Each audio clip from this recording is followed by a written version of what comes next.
ధార్మిక కార్మిక క్షేత్రం రాజన్న సిరిసిల్ల జిల్లా వార్తల సమాహారం ఎస్ఎస్ న్యూస్ కి స్వాగతం. ఈ రోజు వార్తలు.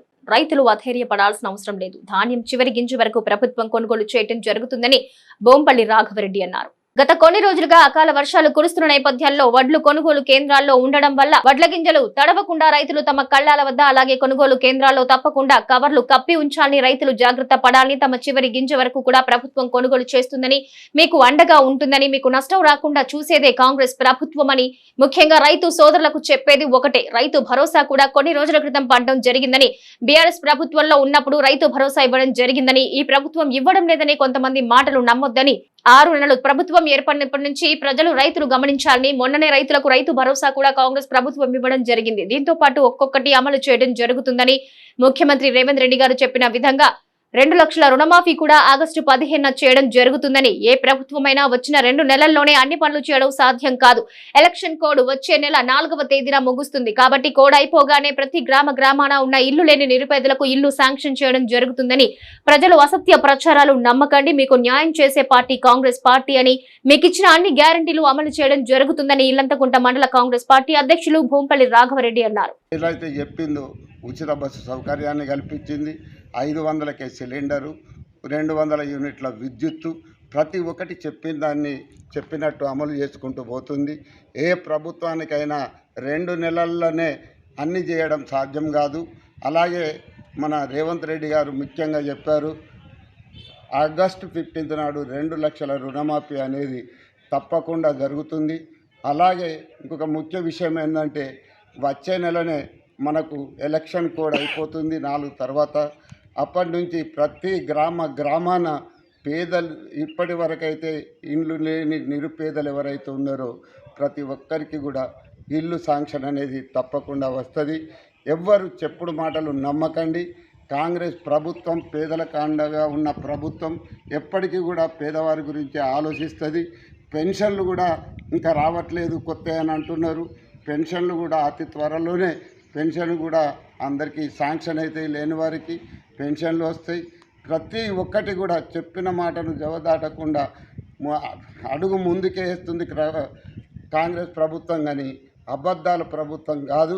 ఇదివరకు ఉన్నోళ్ళు అబద్ధాలతో బతికారు, అబద్ధాల మీదనే ఎల్లదీశారు. వాటి 10 సంవత్సరాలు భరించి వారికి తగిన గుణపాఠం చెప్పినా కూడా ఇంకా అసత్య ప్రచారాలు మానట్లేదు. మీరు నమ్మకండి, తప్పకుండా మీకు కాంగ్రెస్ ప్రభుత్వం అండగా ఉండి మీకు చెప్పినటువంటి గ్యారంటీ పథకాలు ఏవి ఉన్నాయో అవన్నీ కూడా అమలు చేసే దిశగా రేవంత్ రెడ్డి గారు ఉన్నారు. అవన్నిటిని మీకు అందించే దిశగా మన మానకొండూరు కాన్స్టిట్యున్సీ శాసనసభ్యులు డాక్టర్ కవంపల్లి సత్యనారాయణ గారు తప్పకుండా అహర్నిశలు కృషి చేసి మీకు ఈ ఫలాలన్నీ అందే విధంగా కృషి చేస్తున్నారు. కాబట్టి మీరందరూ ఓపికతో ఉండగలరని కోరుతూ జై కాంగ్రెస్. స్వాతంత్ర సమర యోధులు, తెలంగాణ రైతాంగ సాయుధ పోరాట వీరుడు, దక్షిణ భారత కమ్యూనిస్టు ఉద్యమ నిర్మాత, నిరాడంబర అమరజీవి కామ్రేడ్ పుచ్చలపల్లి సుందరయ్య 39వ వర్ధంతిని తంగళ్లపల్లి మండల కేంద్రంలో సిపిఎం నాయకులు ఘనంగా జరుపుకున్నారు. జోహార్ కామ్రేడ్ పుచ్చలపల్లి సుందరయ్య గారికి జోహార్. జోహార్ కామ్రేడ్ పుచ్చలపల్లి సుందరయ్య గారికి జోహార్. రాజీవ్ పుచ్చలపల్లి సుందరయ్య గారి ఆశయాలను రాజీవ్ పుచ్చలపల్లి సుందరయ్య గారి ఆశయాలను జోహార్ పుచ్చలపల్లి సుందరయ్య గారికి జోహార్. జోహార్ కామ్రేడ్ పుచ్చలపల్లి సుందరయ్య గారికి జోహార్. రాజీవ్ పుచ్చలపల్లి సుందరయ్య వర్ధిల్లాలి ఎర్ర జెండా, వర్ధిల్లాలి ఎర్ర జెండా పోరాటాలు, జిందాబాద్ సిపిఎం. జోహార్ కామ్రేడ్ పుచ్చలపల్లి సుందరయ్య గారికి జోహార్. అమరజీవి కామ్రేడ్ పుచ్చలపల్లి సుందరయ్య గారికి సాధిద్దాం అమరజీవి పుచ్చలపల్లి సుందరయ్య గారి ఆశయాలను, సాధిద్దాం పుచ్చలపల్లి సుందరయ్య గారి ఆశయాలను.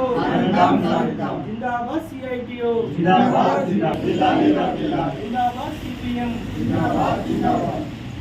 జోహార్ కామ్రేడ్ పుచ్చలపల్లి సుందరయ్య గారికి జోహార్. కామ్రేడ్ పుచ్చలపల్లి సుందరయ్య గారి భారత స్వాతంత్ర సమర యోధుడు, తెలంగాణ రైతాంగ సాయుధ పోరాట యోధుడు, దక్షిణ భారత కమ్యూనిస్టు ఉద్యమ నిర్మాత, మరి కమ్యూనిస్టు గాంధీగా పేరుగాంచినటువంటి నిరాడంబర అయినటువంటి నాయకుడు, అమరజీవి కామ్రేడ్ పుచ్చలపల్లి సుందరయ్య గారి 39వ వర్ధంతి సందర్భంగా ఈరోజు సిపిఎం పార్టీ తంగళ్లపల్లి మండల కమిటీ ఆధ్వర్యంలో మరి ఆయన చిత్రపటానికి పూలమాలలు వేసి ఘనంగా నివాళులు, విప్లవ జోహార్లు అర్పించడం జరిగింది.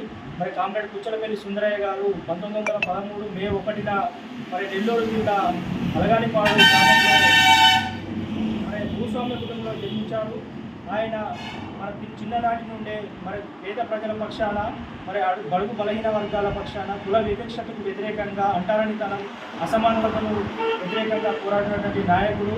ఆయన 17వ ఏడనే భారత స్వతంత్ర ఉద్యమంలో ఉప్పు సత్యాగ్రహం కావచ్చు, సహాయ సేకరణలో కార్యక్రమాల్లో పాల్గొని జైలు శిక్ష అనుభవించినటువంటి గొప్ప నాయకుడు కుచ్చలపల్లి సుందరయ్య గారు. ఆయన మన జైలు శిక్ష అనుభవిస్తున్నప్పుడు కమ్యూనిస్టు నాయకులతో పరిచయమైన తర్వాత మరి ఇక్కడ ఉన్నటువంటి మరి నిజాం ప్రభుత్వము చేస్తున్నటువంటి అరాచకాలను, అకృత్యాలకు వ్యతిరేకంగా మరి తెలంగాణ రైతాంగ సాయుధ పోరాటంలో కూడా పెద్ద ఎత్తున పాల్గొని అప్పుడు ఉన్నటువంటి దౌర్జన్యాలకు వ్యతిరేకంగా పోరాడినటువంటి నాయకుడు కుచ్చలపల్లి సుందరయ్య గారు. ఆ తర్వాత భారతదేశంలో మొట్టమొదటిగా జరిగినటువంటి 1952లో జరిగినటువంటి ఎన్నికలలో మరి మద్రాసు శాసనసభ నియోజకవర్గం నుండి పార్లమెంటు అభ్యర్థిగా గెలుపొంది మొట్టమొదటి ప్రతిపక్ష నాయకుడిగా కుచ్చలపల్లి సుందరయ్య గారు పార్లమెంటులో మరి సేవలందించారు. ఆయన నిరాబడంకు ఆదర్శ జీవితం అని అందరికీ స్ఫూర్తిదాయకమైనటువంటిది. ఆయన సేవలు ఎన్నో వెలకట్టలేనివి. మరి ఆయన మన సేవలకు సంబంధించి మన పిల్లలను కూడా కనకుండా మన ఆయన జీవితాన్ని మన భారతదేశ అభివృద్ధికి పాటుపడినటువంటి గొప్ప నాయకుడు కుచ్చలపల్లి సుందరయ్య గారు. ఆయన జీవితం అందరికీ ఆదర్శప్రాయం. ఎంతో విలువలతో కూడినటువంటి రాజకీయాలు వ్యక్తి. ఒకసారి పార్లమెంట్ సభ్యుడిగా, ఒకసారి శాసనసభ్యుడిగా ఎన్నికై ఎంతో నిరాడంబరంగా వ్యవహరించినటువంటి పరిస్థితి ఉంది. మరి ఆయన ప్రస్తుతము ఇప్పుడు రాజకీయాలు చూస్తూ ఉంటే చిన్న సర్పంచ్ కావచ్చు, వార్డు మెంబర్ కూడా ఎంతో ఆర్భాటంగా వ్యవహరిస్తున్నటువంటి పరిస్థితుల్లో ఒక పార్లమెంట్ సభ్యుడిగా కూడా సైకిల్పై పార్లమెంటుకు వెళ్ళి ప్రజా సమస్యలపై గమనించినటువంటి గొప్ప నాయకుడు కుచ్చలపల్లి సుందరయ్య గారు. ఆయన జీవితాన్ని ఆదర్శంగా తీసుకొని నేటి యువతరం కావచ్చు, ప్రజలకు అందరూ కూడా ముందుకెళ్లాల్సినటువంటి అవసరం ఉంది. ప్రస్తుతం చూసుకున్నట్లయితే పాలకులు మరి ఇక్కడ ఉన్నటువంటి ప్రజాస్వామ్య విలువలను కూలి చేసే విధంగా వ్యవహరిస్తున్నటువంటి పరిస్థితి ఉంది. మరి ముఖ్యంగా మరి ప్రజలకు ప్రభుత్వానికి మధ్య వారధిగా ఉంటూ ప్రజా సమస్యలను పరిష్కరించడమే ధ్యేయంగా మరి ప్రజాప్రతినిధుల లక్ష్యం కానీ ఇక్కడ స్వార్థ ప్రయోజనాల కోసం, వారి యొక్క స్వార్థ ప్రయోజనాల కోసమే పనిచేస్తున్నటువంటి పరిస్థితి ఉంది.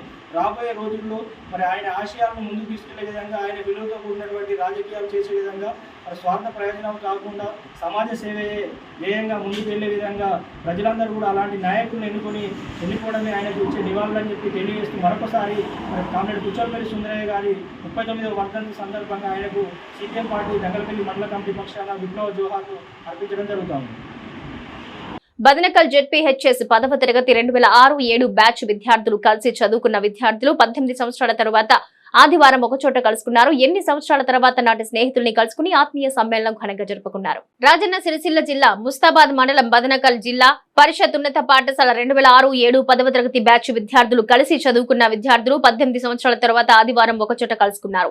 ఇన్ని సంవత్సరాల తర్వాత నాటి స్నేహితుల్ని కలుసుకోవడంతో వారి ఆనందానికి అవధులు లేవు. ఒకరినొకరు ఆత్మీయంగా పలకరించుకుని యోగక్షేమాలు అడిగి తెలుసుకున్నారు.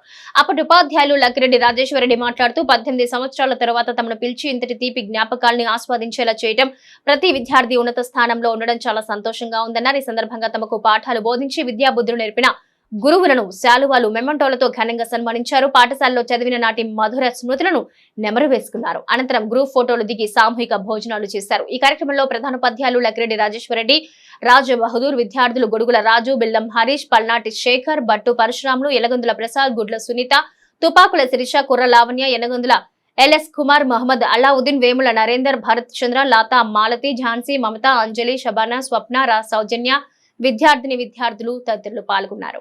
2007 విద్యా సంవత్సరంలో జెడ్పీహెచ్ఎస్ ఉన్నత పాఠశాల బదనకల్లో చదివి 17 సంవత్సరాల క్రితం ఈ పాఠశాలలో జరిగిన అనుభవించినటువంటి మధురానుభూతులు, ఆ జ్ఞాపకాలను నెమరు వేసుకుంటూ 2006-2007 విద్యా సంవత్సరంలో చదివిన విద్యార్థులు ఈరోజు పూర్వ విద్యార్థుల ఆత్మీయ సమ్మేళనానికి మమ్మల్ని ఆహ్వానించి అద్భుతమైనటువంటి రీతిలో స్వాగతించి సన్మానించినటువంటి ఆ విద్యార్థులకు అభినందనలు, కృతజ్ఞతలు చెప్తూ 15-16 సంవత్సరాల క్రితం ఈ పాఠశాలలో అక్షరాలు దిద్దుకొని జీవితంలో ఎదిగి రకరకాలైనటువంటి ఉద్యోగాలు చేస్తూ అందరం ఒకసారి కలవాలి, ఆనాటి ఆ మధుర జ్ఞాపకాలను ఒకసారి గుర్తుకు చేసుకుందామని చెప్తూ ఇక్కడ ఈరోజు ఒక ఆత్మీయ సమ్మేళన కార్యక్రమం నిర్వహించడం ఆ విద్యార్థులందరినీ కూడా మనసారా అభినందిస్తున్నాం. మరి ఆనాడు ఈ పాఠశాలలో పనిచేయడం మేము అదృష్టంగా భావిస్తున్నాం. అప్పుడు ఈ పాఠశాలలో మేము పనిచేసినప్పుడు జెడ్పీహెచ్ఎస్ బదనకల్ పాఠశాల అంటే ముస్తాబాద్ మండలంలోనే ఒక అత్యుత్తమమైనటువంటి పాఠశాలగా గుర్తింపు పొందింది. మారుమూల పల్లెటూరు అయినప్పటికీ మరి ఇక్కడ విద్యార్థులు IIITలో సీట్లు సాధించి అలాగే మంచి సాఫ్ట్వేర్ ఇంజనీర్స్గా ఈ ప్రాంతానికి ఈ ఊరికి పేరు తీసుకొస్తూ విశ్వవ్యాప్తం చేస్తున్నటువంటి విద్యార్థులందరికీ మనసారా అభినందనలు చెప్తూ మరి మమ్మల్ని మర్చిపోకుండా మరి మా గురువులను సన్మానించుకుంటాం, మా గురువులను ఒకసారి చూద్దామని చెప్పి అందరూ ఇక్కడికి వచ్చి ఈ కార్యక్రమాన్ని విజయవంతం చేశారు. నేను ఒక ఉపాధ్యాయునిగా మిమ్మల్ని చూసి నేను చాలా గర్వపడుతున్నాను. మాకు ఒక చక్కటి అవకాశం, చక్కటి వేదిక ద్వారా మాకు గుర్తింపించినందుకు మీకు సదా కృతజ్ఞులం. మీ అందరికీ కూడా ఆశీర్వాదాలు చెప్తూ నిండు నూరేళ్ళు సుఖ సంతోషాలతో వర్ధిల్లుతూ మీ వంతు మనుషులుగా మానవత్వం కలిగినటువంటి మనుషులుగా ఎదిగి సమాజానికి ఎల్లప్పుడూ సేవ చేస్తూ పేదవారికి అండదండగా నిలుస్తారని ఆశిస్తూ మాకు అవకాశం ఇచ్చిన మీ అందరికీ కృతజ్ఞతలు తెలుపుతూ సెలవు తీసుకుంటున్నాం. జై హింద్, జై తెలంగాణ. అందరికీ నమస్కారం. ఇక్కడ ఈరోజు మేము సమావేశం జరుపుకున్నది పూర్వ విద్యార్థుల ఆత్మీయ సమ్మేళనం. అయితే ఇది మేము 2006-2007 సంవత్సరంలో 10వ తరగతి పూర్తి చేసుకున్నాము. ఈ పూర్తి చేసుకుని మేము ఇప్పటికీ ఈ రోజుకి 17 సంవత్సరాలు అయిపోయింది. దాని సందర్భంగా మేమందరం ఒకసారి కలుసుకొని మా జ్ఞాపకాలన్నింటినీ గుర్తు చేసుకోవడానికి మేము ఈ సమ్మేళనం పెట్టుకున్నాము. దీనికి మా సార్ వాళ్ళని ఆహ్వానించాం. మా సార్ వాళ్ళు కూడా మా యొక్క మేము ఆహ్వానాన్ని మన్నించి మా సార్ వాళ్ళు కూడా రావడం జరిగింది. దీనికి సార్ వాళ్ళకి కూడా ధన్యవాదాలు తెలుపుతున్నాను. నేను 2006-2007 సంవత్సరంలో 10వ తరగతి పూర్తి చేసుకొని అంచెలంచెలుగా ఇంటర్, డిగ్రీ, పీజీ కంప్లీట్ చేసుకొని అప్పుడు మనకి జాబులు ఏవి లేకపోతే మళ్ళీ నోటిఫికేషన్ వచ్చినటువంటి తెలంగాణలో ఫస్ట్ నోటిఫికేషన్ వచ్చినటువంటి సందర్భంలో పోలీస్ డిపార్ట్మెంట్లో ఉద్యోగాన్ని సంపాదించి నేను ఇప్పుడు ప్రస్తుతానికి 7th బెటాలియన్ డిచ్పల్లి నందులో నేను కానిస్టేబుల్గా భర్తీ అయ్యి ఇప్పుడు నేను హెడ్ కానిస్టేబుల్గా అక్కడ ఉద్యోగం సాధిస్తూ ఉన్నాను. నాకు ఈ అవకాశాన్ని ఇచ్చినటువంటి మా గురువులందరికీ నేను ధన్యవాదాలు తెలియజేస్తున్నాను. ఇంతటితోటి మాకు ఈ ఆత్మీయ సమ్మేళనానికి వీళ్ళందరూ వచ్చినటువంటి మీ అందరికీ కూడా ధన్యవాదాలు తెలియజేసుకుంటూ ముగిస్తున్నాను. ఈ వార్తలు ఇంతటితో సమాప్తం. తిరిగి ప్రసారమయ్యే SS సమాచారంలో మళ్ళీ కలుసుకుందాం. అంతవరకు సెలవు, నమస్కారం.